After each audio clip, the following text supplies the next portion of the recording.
Dean, I, I, I love you, man.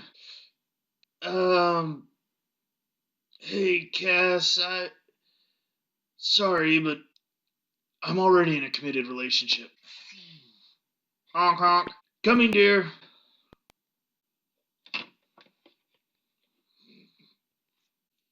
Too bad, hussy. I can't believe Dean would pick her up. Rah!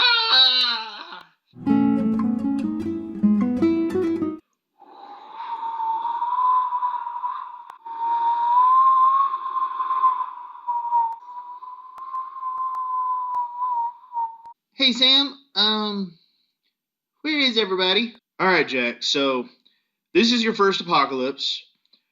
First thing to go over is that dating is going to be a lot easier.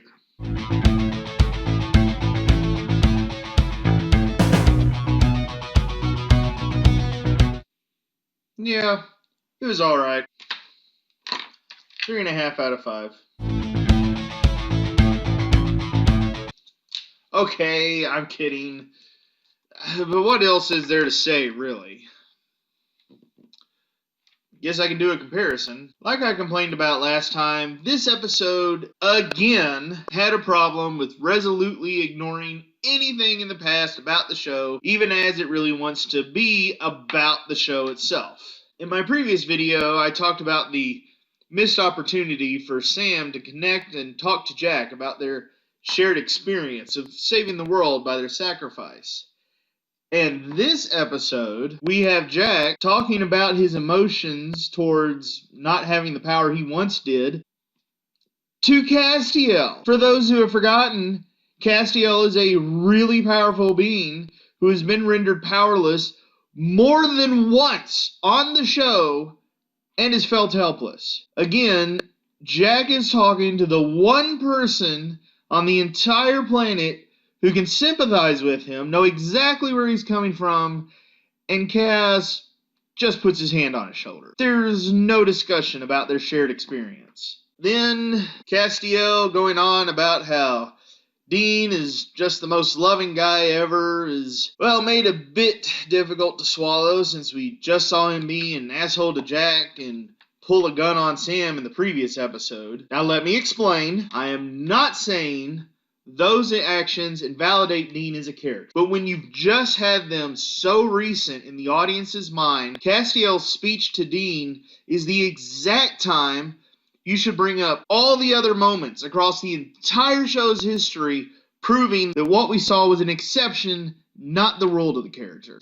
But then I thought the whole scene with Dean went on just a little too long. It would have been nice to have trimmed it just a little bit to allow Sam to have a mirror of that scene with someone giving him a similar pep talk. It also slightly bugs me that the show has now officially made Sam and Dean the center of the whole universe. I mean, watching this episode, how people die based upon how close they are to the Winchesters. Even inside the silo, it's the random extras who are nameless to us that go first by the smoke, and then Alt Charlie gets taken, followed by Alt Bobby and Donna, who arguably has had more screen time with Sam than the others.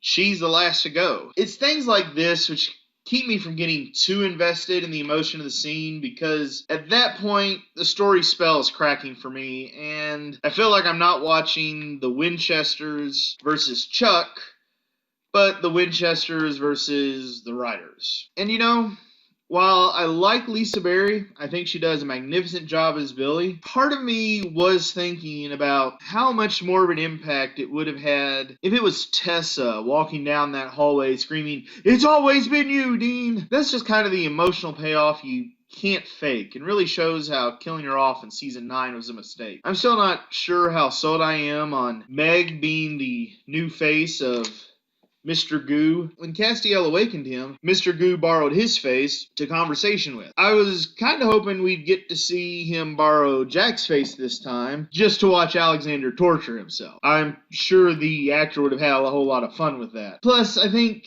having a face on it reduces exactly how scary Mr. Goo can be. For example, if after Jack had exploded, it just reformed into a giant, huge, half face that was made of melting black goo rising up, towering over him, screaming at him in agony. That would have been more effective than This scene was okay. It just could have been better. Rachel Miner does do a good job as Mr. Goo. I'll admit I'm not too upset at seeing her again, though I really miss her brunette hair. I was also not happy with the next episode trailer. I was really hoping they would be daring and just do something like a long, slow pan across the now empty part of town with the three guys just standing there staring at all of it. That's just my opinion. So all these faults, yeah, I'm still rating it as